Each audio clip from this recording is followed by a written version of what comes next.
Hello students,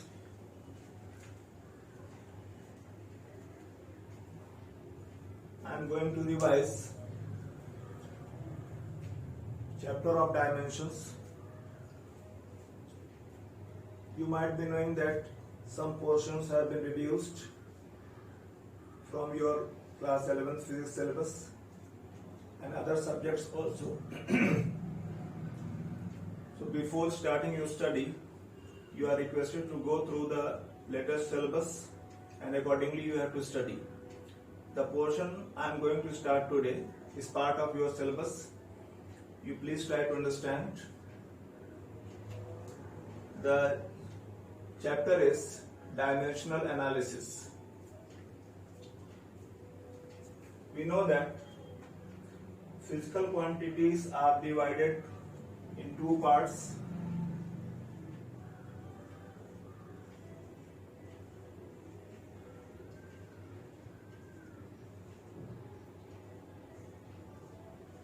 Fundamental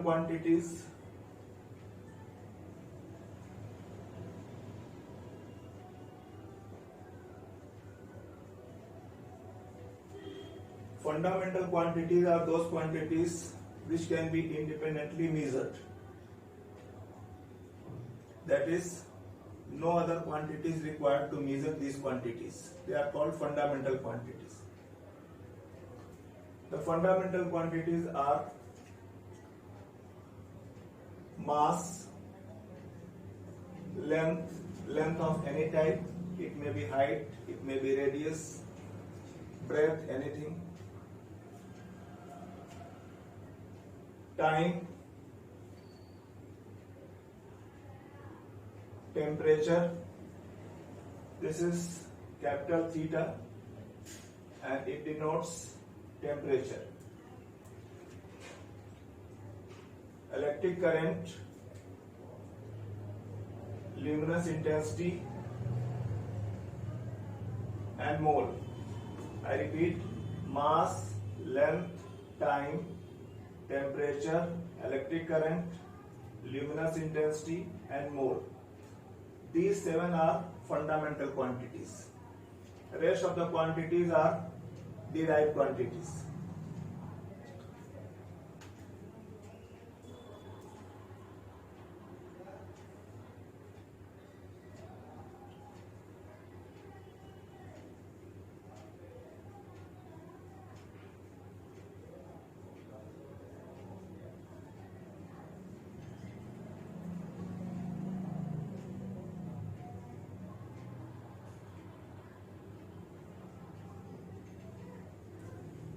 Except these quantities, all are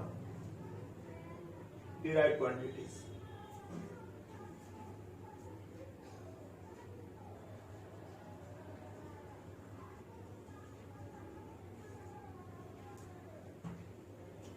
Now let us understand dimensions.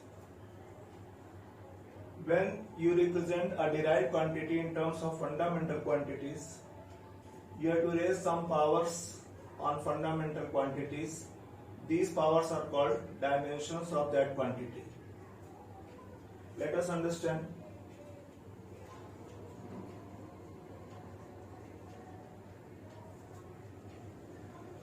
Area, length into breadth.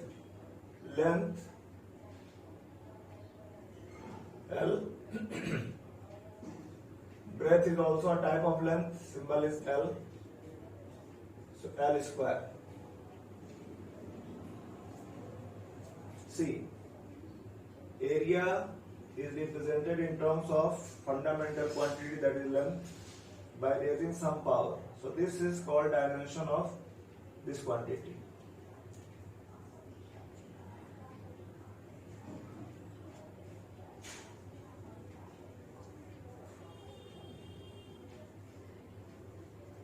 Velocity displacement upon time. Displacement is type of length, time t, so it is L t power minus 1, or in detail you can write m power 0 L t power minus 1. Again you see velocity can be represented by raising some powers on fundamental quantities. So these powers are dimensions of velocity.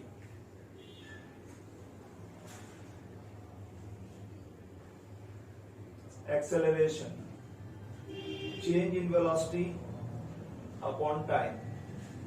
Velocity already determined.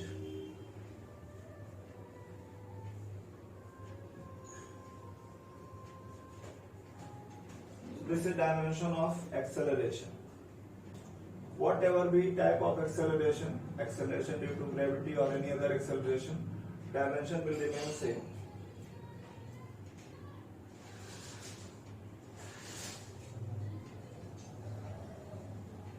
Force, mass into acceleration. Mass has symbol m. Acceleration is determined. So dimension becomes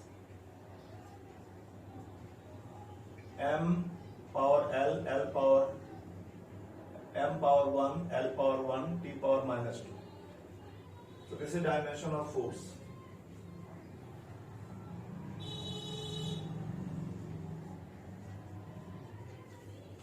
Work is force into displacement. Force is already here. Displacement is type of length.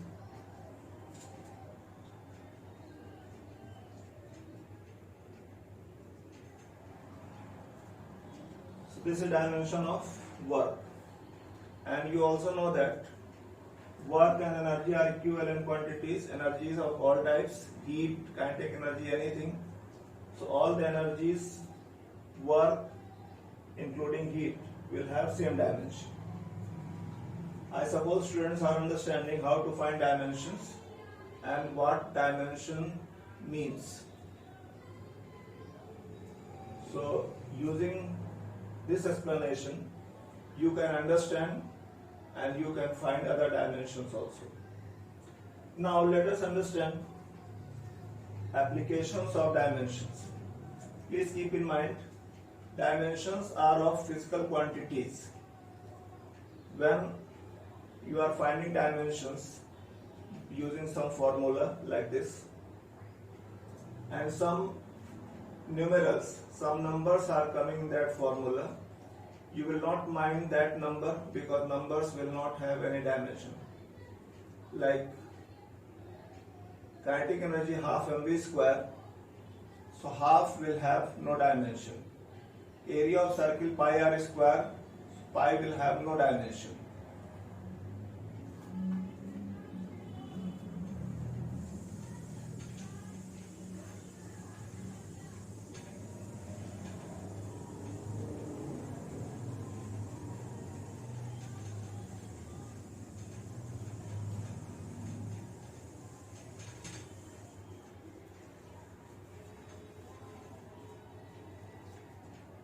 Application of dimension.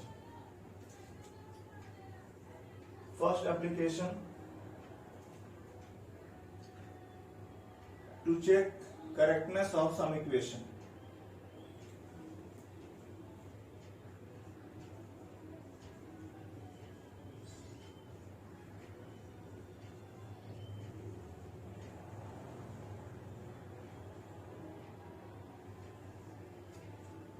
Most of the physical quantities are written in form of equations.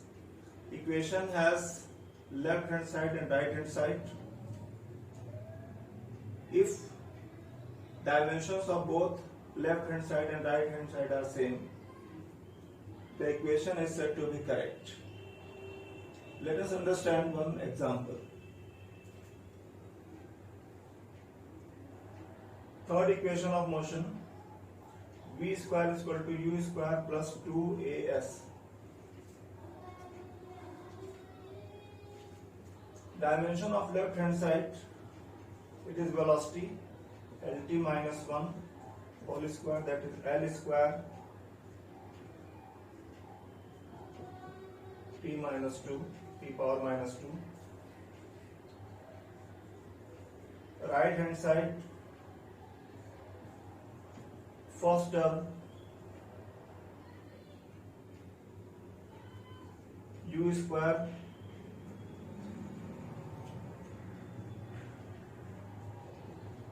dimension will be L square t minus 2, like left hand side. Second term 2as, 2 will have no dimension, acceleration we have already understood, Lt minus 2, s is displacement L, so it comes out to be L square t minus 2. See, dimensions of both the terms of right hand side are equal to dimension of left hand side. So this equation is correct. Similarly, you can check correctness of other equations. If some equation has only one term in right hand side, don't bother about other terms. Simply you have to find whether dimensions of left hand side and right hand side are same or not. If they are same, equation is correct. Not same, equation is not correct.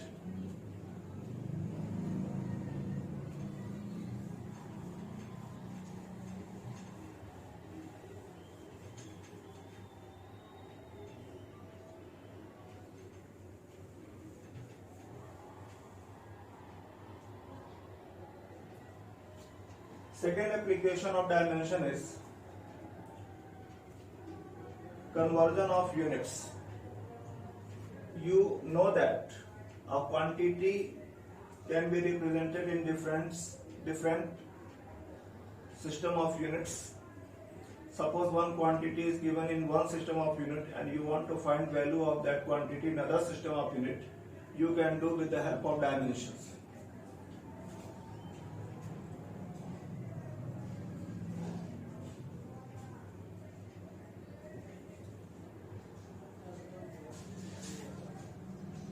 It is done by principle of homogeneity, that is N1 U1 is equal to N2 U2. N1 is value of quantity in first system of unit, U1 is unit or dimension for first system of unit, similarly for second system of unit. For example, acceleration due to gravity is 9.8 meter per second square, that is 9.8 meter per second square in MKS system, and you want to find acceleration due to gravity in CGS system. So N1 is equal to 9.8 meter per second square, U1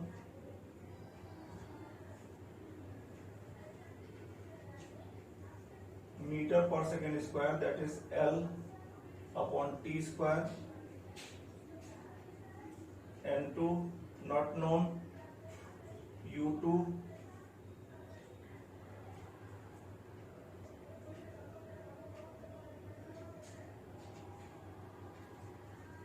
centimeter per second square,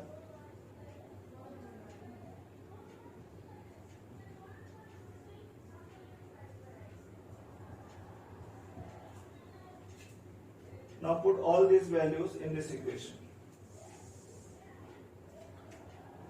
9.8 meter per second square, N2 centimeter per second square, cancelled. 9.8 100 centimeter, N2 into centimeter. So N2 comes out to be 980 centimeter per second square.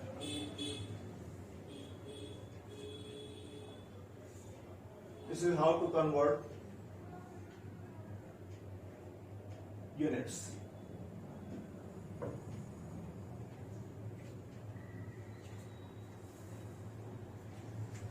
Third and most important application of dimension is to establish equations.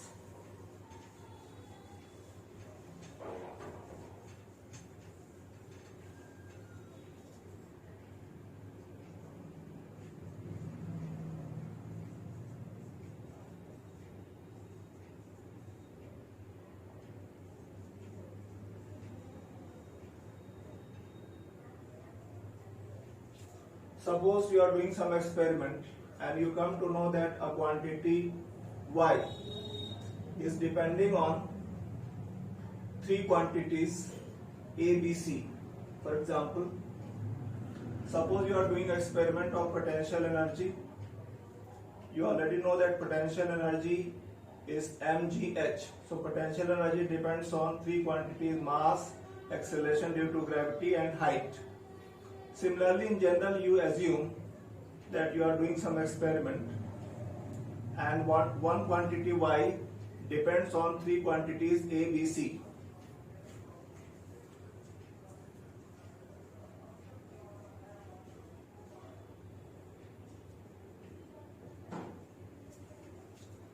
So we will assume that y proportional to a power p, b power q, c power r, or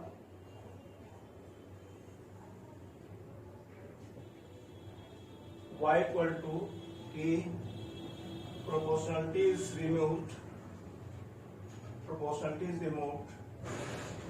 by introducing some constant k.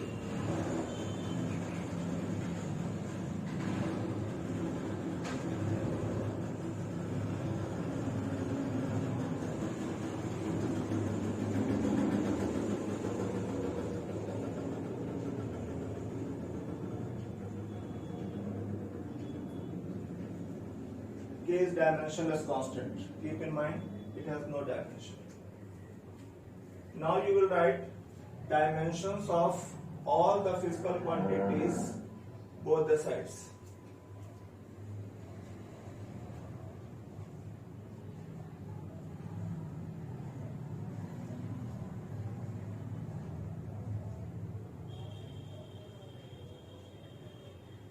You have to write dimensions of these quantities.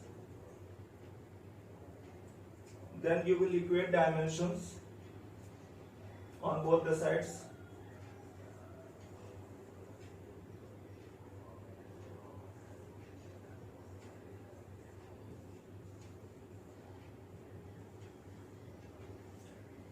After equating dimensions, you will get three equations in P, Q, and R. Solving these three equations, you will find values of P, Q, and R. Now put values of P, Q, R in equation 1, and that will be the required equation.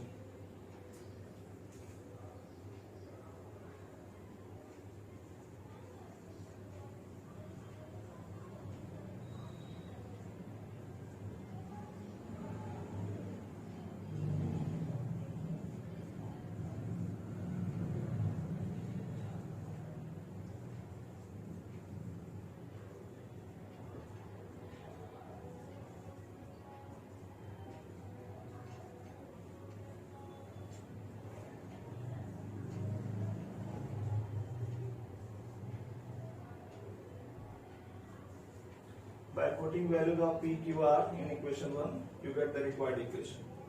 To make you understand better, I give one example.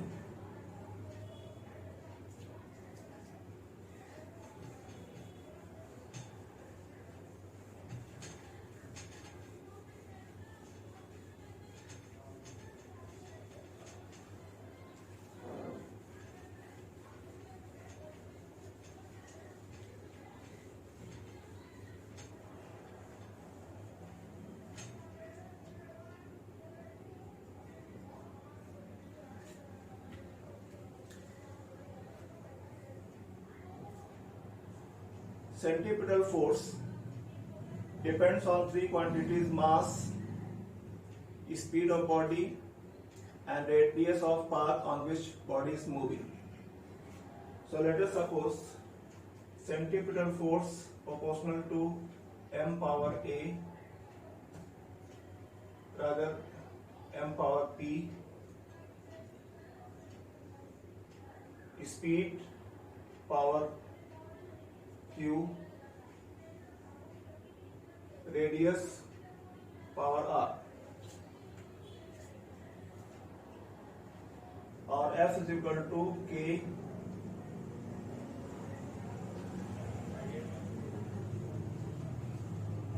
It is dimensionless constant. Now write dimensions of both the sides.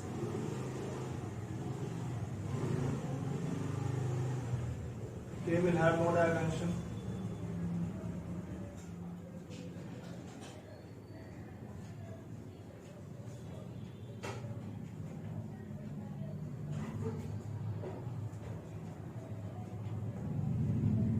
M power P, L power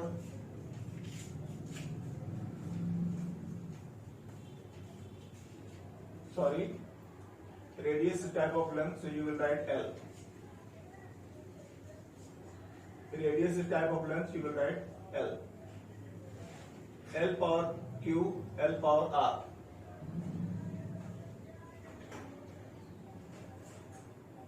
T power minus Q. Now equate dimensions. Here P, here 1.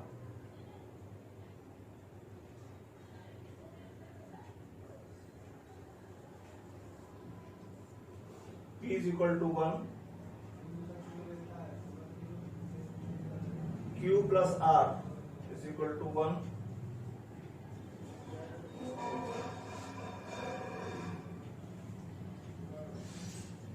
Minus Q is equal to minus 2 or Q is equal to 2.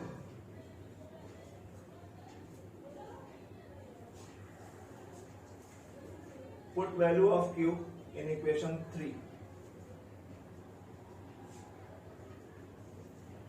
Value of Q in equation 3. 2 plus R is equal to 1. So R is equal to minus 1. Now we are having values of P, Q and R. Put these values in equation 1.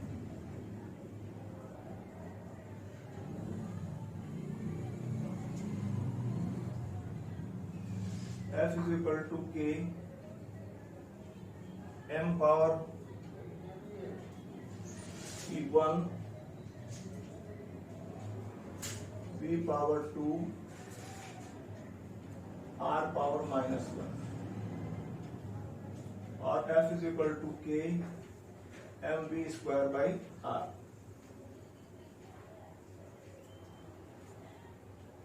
Sometimes values of constant are known, sometimes not known. If you are very sure about value of constant, you put that value. Not sure, leave it. We know that value of K in this case is 1. So K is equal to 1. Therefore F is equal to mv square by R. This is required equation. So students, I suppose you could understand what is dimension, how to find dimension, and what are different applications of dimensions. There are some limitations of dimensions also. These limitations are given in the book. Simple points you can learn from the book. And I remind, some portions have been removed in new syllabus, reduced syllabus. So before starting your study, you go through the new syllabus given by the council and accordingly you study. Thank you students. God bless you.